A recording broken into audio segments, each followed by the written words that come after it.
Preston, dang. The All-Stars of Sweetwater Valley Little League went on quite a ride in 2015. All the way to the championship game of the Little League World Series. Their infectious enthusiasm helped capture the hearts of the South Bay and all of San Diego. And they weren't the first. 2 years before, East Lake Little League made it to the final game. And before that, Parkview Little League won the whole thing in 2009. It's obvious, San Diego produces some of the top youth baseball players in the country. And Southern California. But all the big wins and boyish smiles are covering up a dark secret, what some call a plague on America's pastime: injuries, specifically arm injuries. It got to the point where he couldn't lift up his arm, and that's when I knew something was pretty bad. Tony Ayala is talking about his son, David. Last summer, David began complaining to his dad about a sharp pain in his elbow. At first, I just thought it was soreness, maybe throwing a little too hard or throwing too much. But, he kept throwing, so I just felt like he'll be okay, it's just soreness. And, I should have paid more attention to it. What Tony knows now is that his son had a tear in his UCL, the ulnar collateral ligament. Just 2 days before we did this interview, Tony's son had perhaps the most famous medical procedure in sports, Tommy John surgery. David is just 14 years old. I was scared at first, because I don't know, if he'll ever be healthy again to play. And he loves to play baseball, so it was hard for me to take that away. The surgery is named after the first Major League Baseball player to have the procedure, Dodgers star Tommy John. After tearing his UCL, John made a risky decision to have an experimental procedure which could have ended his career. John had a tendon from his right arm removed and used to replace the torn ligament in his left arm.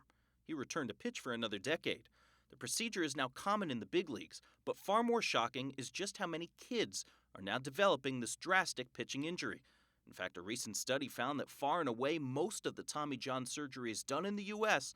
are now done on teenagers, ages 15 to 19. Left. Good. The rising epidemic got the attention of this man, and it makes sense when you hear his name, Dr. Tommy John. He's the son of the famous pitcher and is a sports chiropractor who just moved to San Diego last year.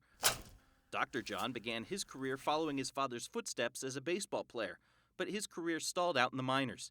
He began teaching private baseball lessons for kids, but over the years he began noticing that more and more of those kids were hurting. I performed over 11,000 baseball lessons over the course of 10 years. The baseball lessons started evolving where it wasn't me coming in working with the skill side of baseball. The kids were coming in pain. Well, I can't perform a skill lesson. I'm not keeping you in pain. We got to figure something else out. Dr. John poured himself into studying how the human body works during athletics. Up through a strong core, out through the rotators. He'd never asked his famous dad about his famous surgery. Now, he wanted to know everything. They all have to work together. Armed with that information, he came to a conclusion that went against all baseball logic. So they're throwing too much in the sport of baseball. Dr. John thinks most kids simply aren't physically ready to be throwing as much as they are. Big leg kick, long stride. And that brings us to the real problem. While experts say kids aren't developmentally ready for the stress of intense pitching, kids are now playing far more baseball than ever before. In the last 10 or 15 years, San Diego has seen an entire industry grow up around getting kids to play year-round. Many coaches are even telling kids to stop playing other sports and focus only on baseball. The Ayalas got swept up in that boom. He was playing all year.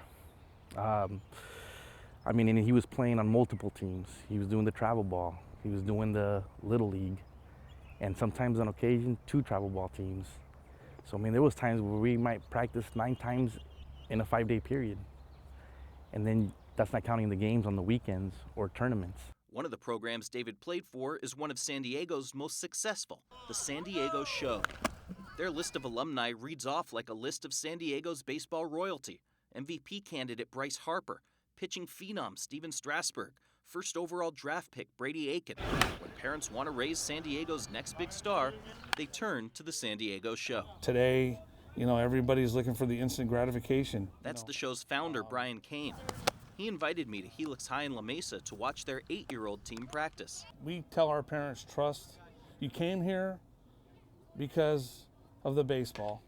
Trust what our staff does. Kane is a big believer in year-round baseball Slowing your arm action down. Get on top of the baseball, follow your throw. with strong, knowledgeable coaches who put kids' health as the top priority. Unfortunately, he says not every program does that. While Little League is more about participation and fun, travel ball is often purely about winning. Little League has strict rules about how many pitches each child can throw. Many travel programs make their own rules or have none at all.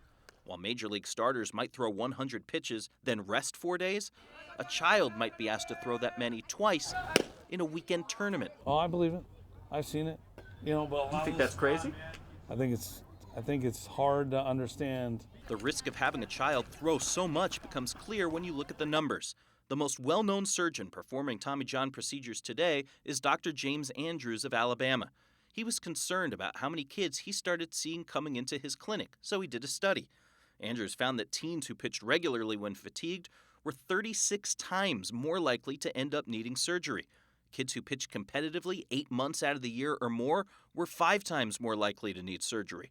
And kids who regularly threw more than 80 pitches in a game saw their odds of surgery jump by almost 4 times.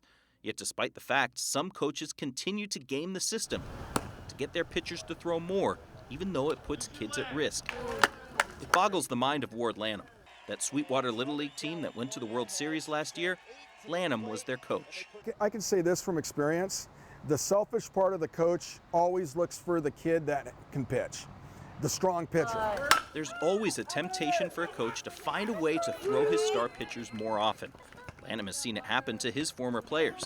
Those kids we watch smile and win their way to Williamsport. I know of, 2 kids, as a matter of fact, within the last 7 months that have cracked their growth plate, in their arm, which essentially is an overuse injury. The growth plate is what allows children's bones to grow. Broken growth plates are another rising injury in youth sports.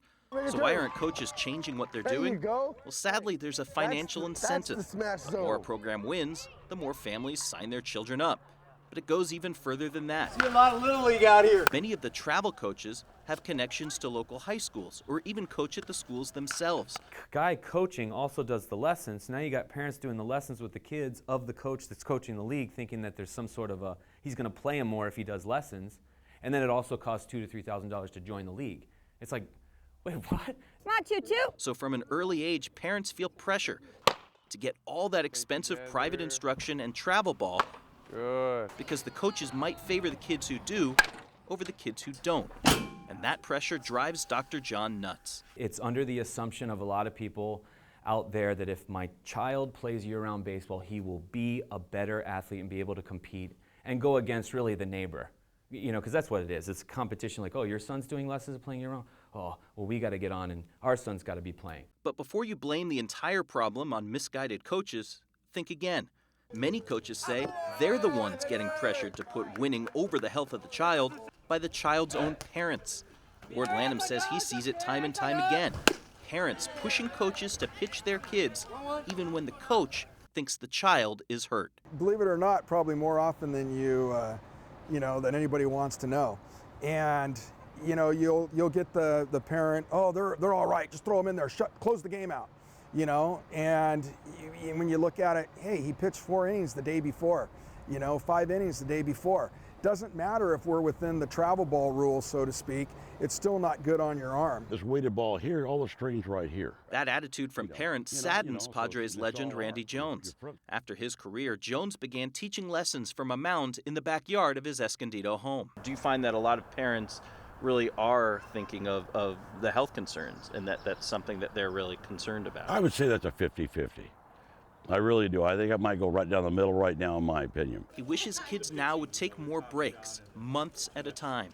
There's way too much baseball. You can't play baseball year-round, especially if you're a pitcher. There's no way in the world you should be doing that. Ultimately, Ward Lanham says it comes down to the parent making the best decisions for their children. The parent sees something that, is not being done correctly. The parent should speak up, and if the coach argues with them, then maybe they need to look for a different team. It's a lesson Tony Ayala wishes he'd taken to heart before his son got hurt. I just feel like we got caught up in the whole competition, oh, my kid's doing great, and, wanted to continue it. Didn't want to stop and then maybe him take 2 steps back. I take full responsibility. I'm not blaming anybody else. You know, I should have looked into it more, should have done more about it. But you get caught up. You know, your kid loves to play and you want to see him play. I'm Jeff Lasky for 10news.com.